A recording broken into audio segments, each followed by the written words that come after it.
Hello everyone, hope you're doing well. It's time to talk about a topic that has been ringing around for many years, and it's the idea of, I suppose, nation bias, or whatever you want to call it. In this video we're going to be talking about Britain, and the reason for this is because Britain does sometimes get the short end of the stick when it comes to not just a lot of vehicles, but also some mechanics.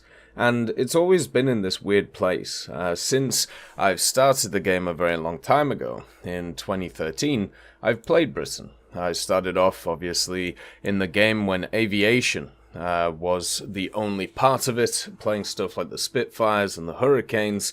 And one of the more favourite moments that I remember from the early years of War Thunder was playing the Tempest Mark V on Hokkaido and also Berlin, basically fighting hordes or B-17s, weirdly enough, because this was before they had the limit on how many bombers could be in a match. So you could spawn in on something like Hokkaido, and then there was just 8 B-17s ready to go. And then there was just one unfortunate Bearcat who had to deal with the horde of fighters.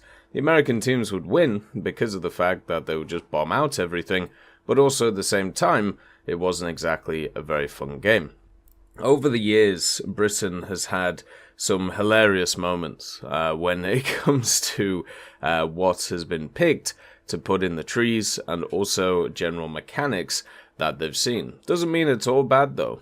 Britain as well has had some nice bonuses, South Africa being one of them being added to them, and also at the same time it does have some hidden gems or meta-defining vehicles, some of them being stuff like the Scimitar and the Swifts, which are insanely good for their BRs, but most people just don't know about them. The Vampire for the longest time was an incredibly powerful aircraft before it went up in BR, and stuff like the Meteor F3 and also the early Spitfires are fantastic to play. If you have a look at the ground portion as well, they have some pretty decent vehicles in areas, but suffer win rate wise, because they have a weird issue. And this is an issue that can't really be solved by Gaijin nowadays, but at least could be helped out.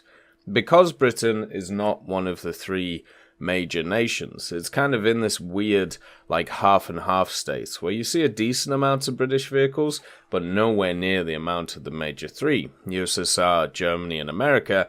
What happens to it is the same as a lot of other nations. You are used in matchmaking to kind of fill gaps for other players or other nations to kind of play. So you are massively dependent on what nations you get on your team at specific BRs.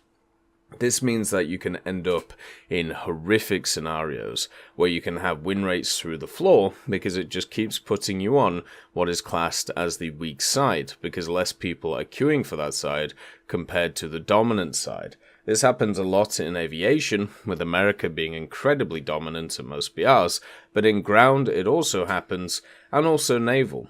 Naval is one of those places that isn't heavily talked about also when it comes to Britain, because Britain actually does have, once again, a lot of naval vehicles, which are pretty fun, but, and I'll say but here for a solid reason, they have a ton of destroyers, which are really nice. Some of the cruisers are also really nice, but they are a step below a lot of the meta competition.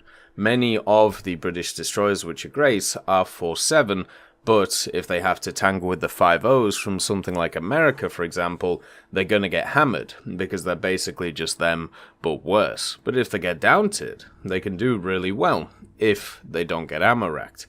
Their coastal vehicles are super fun, apart from the Fair Miles, but finally the Fair Miles have gone down in BR, but also are once again on the ebb and just slightly lower than everybody else. And this is like a common trend with Britain. You have good vehicles, they're pretty fun to play, and generally do pretty well, but they're not as good as the meta-defining ones. And since a lot of War Thunder is based around power BRs and meta lineups, what ends up happening is Britain is kind of left in the dust. For example, Britain has a very fun 4-7 lineup. For the ground forces. You got the Churchill, you got the Fireflies, you've got a few other vehicles that are thrown in there, like some AAs. You also have like the Typhoon, which is really good. And then you face the 5-3 lineup from Germany, which just smashes your head in. There used to be one lineup, which was incredibly powerful for Britain, and really fun to play in ground, and that was 6-7. The Carnarvon, the Cent Mark III, and of course stuff like the Conqueror and Centurion Mark 10 slightly higher. And then that lineup got put to 7-3 and 7-7, showing how dominant these vehicles were.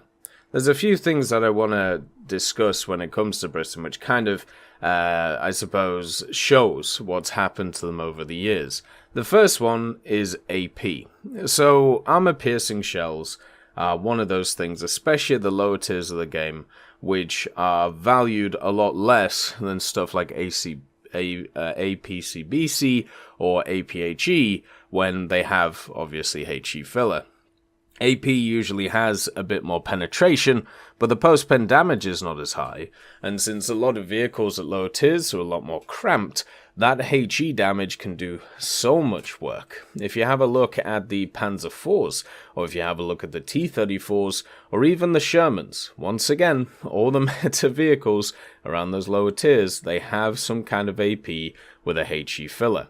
Britain doesn't. Instead, Britain just goes with the straight AP. They have got a lot of other rounds over the years, but that was and has been them since the start. And one of the problems with this is the post-pen effect. It means that you have to shoot a target one or two more times than you would other vehicles at specific angles. And this means that you have to wait on certain enemies to be able to destroy them before moving on to the next one, which can be incredibly frustrating. And also, APDS has a similar issue. Post-pen damage has always been rough on it. I remember many times with stuff like the Carnarvon or the Centurions, and actually penetrating through the Tiger 2H turret and oranging a gunner.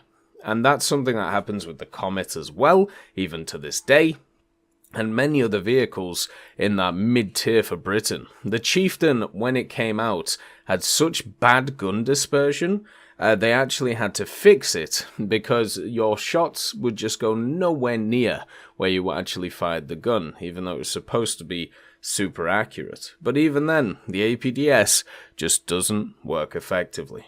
And then you got the Hesh. I'm not even gonna talk about the Hesh. I have been gaslit so many times about the Hesh on British vehicles. Oh, it's really good. Oh, it can pen armor really well.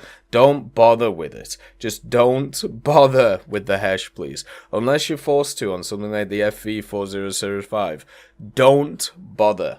But the funniest thing about Britain, the funniest thing about them, which kind of exemplifies what they are, is when Britain first came out, these shells, the armor-piercing shells, didn't really do a ton of damage, made the grind a little bit hard, and not exactly easy to do. And then the French were added to the game, in their aviation and then their ground tech tree, and AP just suddenly got a crazy buff. And all of these French vehicles were just running around with their armor piercing in their 90mm and 100mm guns and just donking on people. And I remember just sat there on that day, many, many years ago, just thinking, wow, that is amazing. That is absolutely astonishing that went on. And it's just so funny to me that whole scenario went about. I will say stuff like the formula changes for Britain did help them out a lot. And then also you have a few other factors. So you got the Hispanos, of course. The Hispanos, which for many years were downtrodden by many players. Now, I've never had a huge issue with Hispanos, but also I generally get very close to enemies before I shoot them down, unless I'm in jets, but most enemies I get between, 400 to maybe 500 meters before shooting, just to make sure that I can, get as much accurate shots as possible. But yeah, Hispanos or Hispacos for the longest time were issues for the good old British. But luckily now, after many years, they seem to work pretty well. The other thing that kind of screws Britain is doctrine, and this is actually not just a British issue, this is a few others issues. For example, Italy with their ground vehicles struggles with this and their naval vehicles, and France also kind of struggles with this with its aviation, but I mean that's more the issue that they surrendered during the war, so they have huge gaps in their tree. But the bombers' historical designs, they were designed in a way that they would be tanky with the cross set up on the wood, which is pretty cool. I'll probably do a video on that at some point. And also, they didn't have huge amounts of defenses because they were designed for high altitude, long range bombing missions. And this worked during the Second World War and generally worked, very well. But in War Thunder, that's not exactly going to be the case, just because of the simple fact that bombers in War Thunder, you need like certain specific like ideas which fit to your bomber, and if you don't have those specific ideas, then it's just going to fall apart. You need speed, you need good defenses, you need a bit of armor, and you need a good bomb load. And there are some vehicles which get used a lot, which exemplify this. The Farman, the NC-223, the Ju-288, the HE-177, even stuff like the B-57 with its speed. But the British bombers, pretty much overall, have none of these factors. They do have some pretty decent bomb loads, they have weak defensive armaments and weak speed, and generally weak armor as well. And for the longest time, the Wellington bombers, you could actually snipe the pilot through the tail as if there was just nothing there, and that bug was there for absolute years. The other one as well is something that has to be mentioned, which is the fact that Britain seems to always get vehicles way after their counterparts in their specific roles. And this is just like a common trend. We're seeing it right now in naval, where they've just got the Daring and the Diana, the last few updates, which are some post-Second World War rapid-fire destroyers, which generally work very well. But if you have a look, once again, at the USSR with the Spokojny or the New Trashimy, if you have a look at the America with the Moffat and the Porter, they've already got vehicles which do the job of those British destroyers and do them better. And most, nations have these. Germany is the only one which, at the same time with Britain and their destroyers, is having a similar issue with the Z-47 and so on. Britain was one of the nations that did get at least an interesting style of frigate, but not the style which fits the game. So, unfortunately, the Blackpool will always get decimated by stuff like the SKR-7. A great example of Britain's getting vehicles late compared to other counterparts is in aviation. The first one being the Lightning, F6 I believe we have in the game. The Lightning came into the game so late compared to its competition, meaning that by the time it was added, it was pretty much dead on arrival. And that is one of the issues that you have with a vehicle like that. The surprising thing, though, is nowadays, after a decent time showing how much the game can change and also how much different ideas can change, the Lightning's in a pretty good place. And even though it was added to the game at a point where the MiG-19 was already there, the F-100 was already there, F-104s were even already there, and even the F-4Cs, it was put in a BR bracket where it didn't really shine. But nowadays, it's in a pretty decent one. And that's one of those weird things about these vehicles which do come in late. Sometimes they fit areas a little bit later on, which work pretty well. Another one is just an absolute hilarious example to me, and that is, of course, the Javelin. The Javelin came out, and the update was called Update Supersonics. And the hilarious thing about that update was it snubbed the Italians, because that was the update where Italy I think it either had its ground vehicle tech tree or its aviation tech tree come out. And also alongside it came the F-100D and the MiG-19 PT, I believe. Or MiG-21 F-13, one of them. I'm pretty sure it was the MiG-19, though. For the USSR and America, showing we're going into the supersonic era. And what was that third vehicle? That's right. It was the Javelin.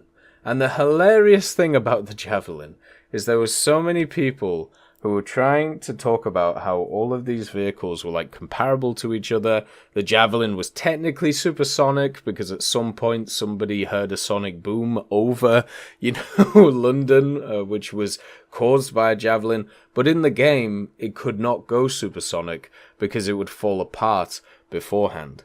And it was just a perfect example to me of what Britain is in War Thunder. It's a nation which doesn't have the best stuff on launch. It isn't given all of the bells and whistles as a lot of other nations are. Can it still be fun? Of course. And if you actually have a look at the Javelin right now, sat at 8.3, a whole 1.0 BR below the F-100 and MiG-19, it can be really enjoyable. Just like how we got the two Tornadoes at the same time as, the big MiG-29 and also the F-16. Yeah, once again, the same, history repeats itself many times. But the main thing to understand is even though Britain gets treated in a very weird way in War Thunder, it doesn't mean that it isn't a fun tech tree. Because if you just give it time, if you give it a little bit of patience, these vehicles do slowly work themselves to the places where they are fun to play. And it takes, as I said, a while. So sometimes with a new vehicle in War Thunder, if it's added to the British tree, maybe just give it 6 months to a year, and it'll be a lot more fun than it is at release. But is Britain targeted when it comes to its vehicles and comes to its stuff? Sometimes it definitely feels like it, but also others, it's still a very fun tech tree. As always, I hope you have a wonderful day, and I'll see you next time. I'd just like to thank Millie Draper, Juan the Panda, Nick R. Kupila, Carrion Crow, Gus Irenicus, Pyman, Merciless Reaper, Orange Tail, Teddy, Daniel Stanton, Moxie B. Young, Peter Grayling, Jerry Provolt, Bareen, Alan Hacker, Sem Arslan, Uncle Bean, Derek R, and Lafouche for supporting the channel.